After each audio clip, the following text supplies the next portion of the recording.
I'm having a little difficulty standing up here today. And I just want to be honest with you guys, because y'all my peeps, that my mom passed 2 months ago. And that's been weighing on me, you know. And then it dawned on me as I was through this morning that no one's ever really gone. Because we live in one life, in one mind, in one infinite source. And while the physical form of her may be gone, the truth of who she was continues on in my life, in the life of the rest of her children, and all of the people that she encountered in her life, and all of the people that I encounter in mine, and all of the memories that I have. And so life continues. And I wanted to take a moment before I start to acknowledge the mothers in the room. Who's a mother? Bless you. And this is the I did this talk in the 5 years that I've been speaking from the podium. I've done this talk twice. The last time I did this talk was about 3 years ago. And I had the opportunity to go and thank my mother personally for all that she had put into raising me and all that she had put up with in raising me, because God knows that was a bit, especially those younger years. And I just wanted to take a moment and extend that love that I felt then to each mother in the room, and let you know I love you for who you are, the divine essence of motherhood, expressing in an individual and unique way. So today's talk is about spring cleaning. It's one of those things my mother occasionally did. It depended on the year. It was not a regular tradition. But the idea was that, you know, like as soon as the air got warm enough, you could open up the windows and air out the house. I grew up in a big and rambunctious house. You know, it had like 7 bedrooms, and there were usually between 5 and 15 people living in it, depending on the particular year. And, you know, so it was wild, you know. Like at one point we had, I think, 7 kids and 5 adults living in the house, and the kids got together and they ranged from ages like 8 to like 17, and we called ourselves Pandemonium. This will give you an idea of the house that I grew up in. And we lived up to that name quite frequently. But the spring would come and the windows would open in this big old house, and it was an old house. It was maybe 100 years old when I was there. Now it's a bit older. And the air would come in, and the idea would be to, you know, like get all of the old junk that had accumulated over the course of the winter out. Throw it out. Just get that, you know, clean everything, wipe everything down, vacuum everything, sweep all the floors, wash the windows. That didn't happen very often. The washing windows part, anyway. And I got to thinking about this periodic house cleaning that would happen, and realized this is very much a metaphor of life too. So what happens for me, and I think everybody can join in doing this, is periodically we have to take a look at all of the stuff we're carrying around mentally, right? There's all of this ideas that we've accumulated over the course of our winters and our sorrows and our joys, and it's all sitting around in the attic and in that back room, in that drawer you've been meaning to organize for the last 3 years. Anybody got one of those? The drawer that just never seems to get completely organized? I've got about 6. In fact, it's my entire basement at the moment.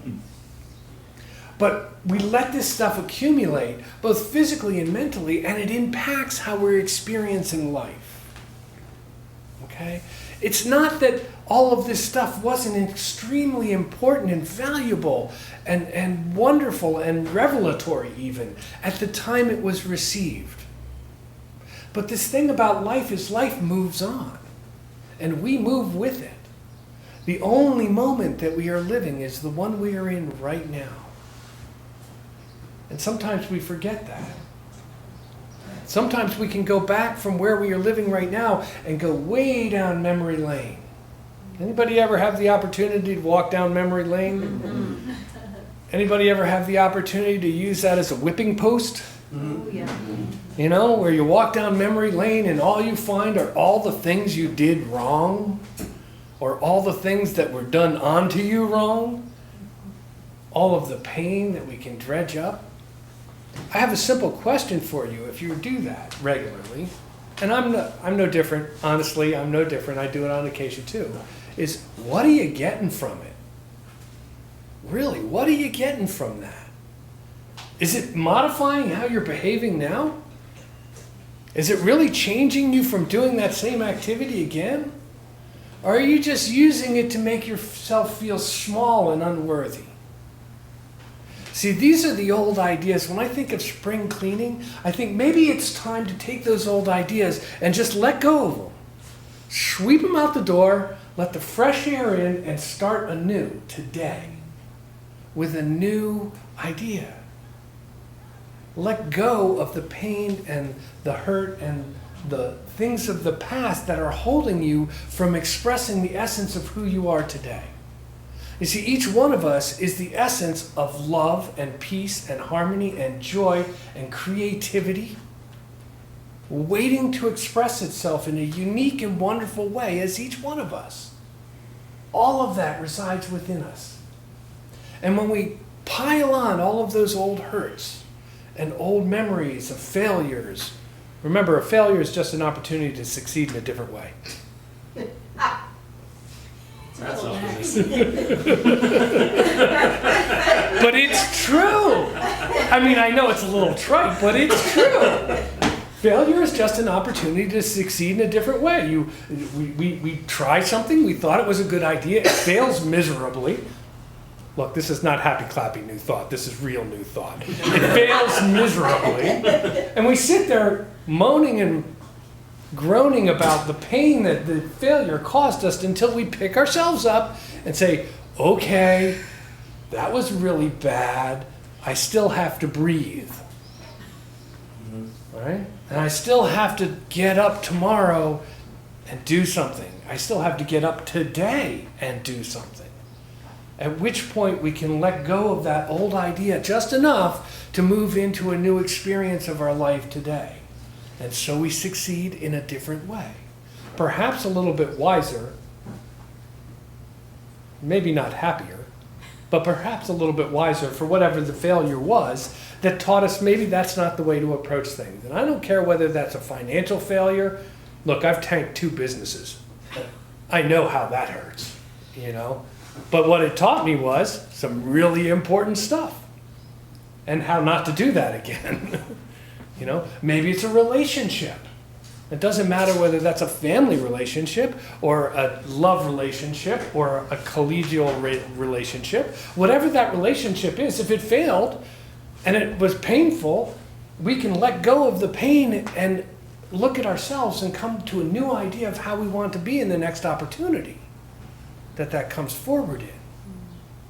So, you know, this idea of old ideas, holding on to them, if we allow that to actually impede our own self-worth image, then we are in truth not being our authentic self. And so when we pile a bunch of those up, and we do it for years, honestly, we can spend years telling ourselves how unworthy we are of something that happened. Anybody got something in the back of their head that's been around for 20, 30 years? 40? I have one that's 45. You know, and I look at it sometimes and I drag it out just to refresh it. You know, feel that failure again and say, I was so stupid back then. I was 10.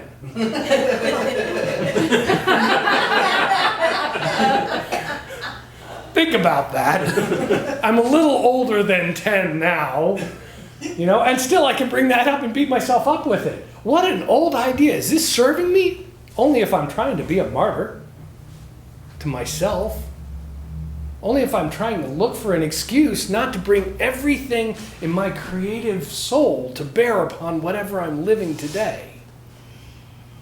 So it's not serving me. So when we talk about spring cleaning, the idea that I had when I came to this was, let's let go of the old ideas, and then we'll live a wonderful, joyful, happy life. Yeah, think? That sounds easy, doesn't it? Yeah. It sounds easy, and it's easy to say. And yet we still find ourselves going down that road. And we can go down that road to the point of serious depression and dysfunction if we allow ourselves. And sometimes the only way to change that is to actually put the brakes on and choose a different thought. That's where the new thought comes in. New thought is not about something new and unusual that you haven't heard about before. We've been teaching this for thousands of years. You have to change your thinking to get a different experience of life. And sometimes you have to change your thinking to get a different remembrance of your past. You see, your past is a fluid thing. And I can prove this to you. Go back and find anybody you had an experience with 20 years ago and find one experience that you both remember and see if you remember it the same. Nope. Bet you don't even remember it the same as you did 5 years after it. See, the past is a fluid thing that we think is solid. But all it is a memory in our idea that we've modified to suit whatever self-image we want to develop for ourselves. We've modified it to be the, oh, I'm not worthy self-image. Or we've modified it to be, I can. Or I did. Whichever that may be. So when we get into that negative self-loop, one of the ways that we talk about this in all of our classes to some degree, but we certainly talk about it in the Beyond Limits classes called RPAs, or Rapid Pace Affirmations. Now, I love teaching Beyond Limits because we teach it once or twice a year, and once or twice a year I get to remember that we have this simple tool that can change your entire perspective in a matter of moments. So, take one and pass the rest to the left. Not your left. That's okay, it'll get around. It's going to end up back at James, so that'll work out. One of the things about that we have the ability to do as we change our thinking is to choose what it is we're thinking about. And our subconscious will absorb whatever it is our conscious mind is placing into it. This is the ability. I'm not saying that it is going to change overnight. It can. But the more that we do this, the more we implant a positive thought, a positive idea, a positive affirmation of our lives, the sooner our subconscious accepts that truth from us and the universe begins to work on it and bring those experiences that reinforce the positive nature of life. Jane didn't get one. Could I have those back? And when we do that enough, all of a sudden there are little affirmations that start happening in our life. And I don't mean the ones that we speak, I mean the affirmations that are the experiences that reaffirm the statements that we're making verbally and intellectually. Okay, so everybody got a card? This is your personal RPA card.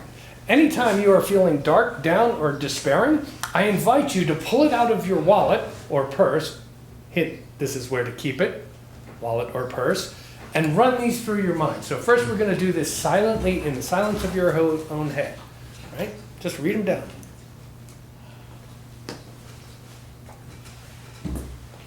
Okay. Anyone ping you? Anyone have a little bit of a hesitation there when you read it? It says, I'm not seeing this about myself? Okay, these are universal truths about the true spiritual essence of who you are. You are a child of God. God don't make junk. You are perfect, whole, and complete in the mind of God. The expression is to let that through the channel of who we are right now to be the best that we can be in a unique and wonderful way. So now we're going to read them together. Ready? I am worthy, I am prosperous, I am enough, I am beautiful, I am powerful, I am gifted, I am loved. Yeah, doesn't that feel good? All right, let's do it again. I am worthy, I am prosperous, I am enough, I am beautiful, I am powerful, I am gifted, I am loved. Yeah. One more time.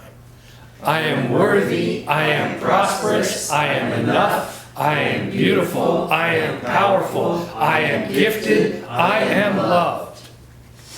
Okay. See how that changed your entire feeling? Just right now in this moment?